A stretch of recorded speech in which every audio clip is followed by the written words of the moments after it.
God has not forgotten you.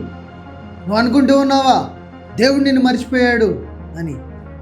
నీ కష్టాల్లో, ఇబ్బందుల్లో నిన్ను వదిలేశాడు అనుకుంటూ ఉన్నావా? ఎందుకు? దేవుడు నీకు ఒక మాట చెప్తూ ఉన్నాడు, ప్రియ సహోదరి సహోదరుడు, నేను నిన్ను మరువను, ఎవరు నిన్ను విడిచిపెట్టినా సరే నేను నిన్ను విడిచిపెట్టను అని చెప్పి దేవుడు చెప్తూ ఉన్నాడు.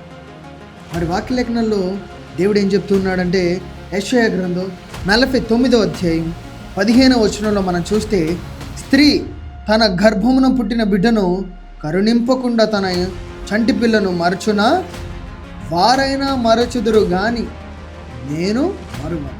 హల్లెలూయా. ఇక్కడ ఏం చెప్తున్నాడు దేవుడు?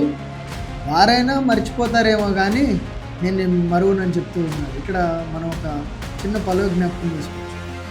తల్లి అయినా మరచునేమో, నేను నిన్ను మరువను, చూడుము నారచేతిలో నిన్ను చెక్కి ఉన్నాను.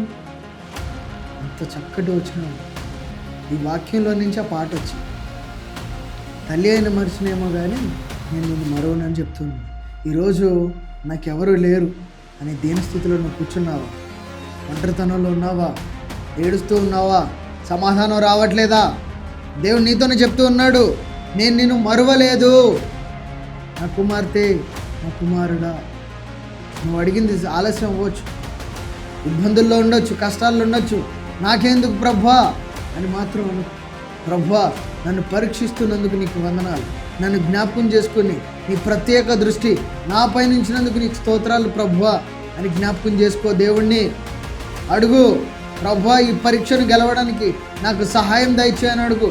ఎవరైతే వీరికి ఇబ్బందుల్లో, కష్టాల్లో, బాధల్లో నాకెవరూ లేరు బాధపడుతూ ఉంటారు, వారు కామెంట్స్ బాక్సుల్లో వారి ప్రార్థనా సంగతులు తెలియజేయగలరు.